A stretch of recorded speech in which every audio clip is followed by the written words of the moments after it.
124 जहरीले सांपों के बीच मुर्दा पाया गया शख्स, पुलिस ने की घेराबंदी, आवाजाही पर रोक।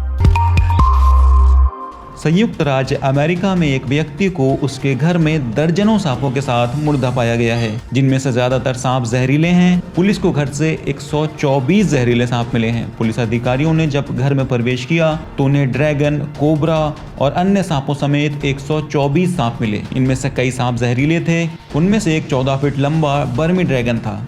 हालांकि सांप टैंक में थे, लेकिन सांप विशेषज्ञों को बुलाया गया था। अमेरिकी राज्य ऑरलैंडो में पड़ोसियों ने पुलिस को एक ऐसे व्यक्ति के बारे में खबर दी जो अपने घर के फर्श पर पड़ा हुआ था, लेकिन पड़ोसियों को पता नहीं था कि वो जिंदा है या मर चुका है। पुलिस ने 45 वर्षीय अज्ञात व्यक्ति को घटना स्थल पर ही मृत घोषित कर दिया। मौत के कारणों का अभी पता नहीं चल पाया है, लेकिन पुलिस का कहना है कि मर्डर का कोई सबूत नहीं है। पोस्टमार्टम रिपोर्ट का इंतजार किया जा रहा है, जिसके बाद ही कुछ कहा जा सकेगा।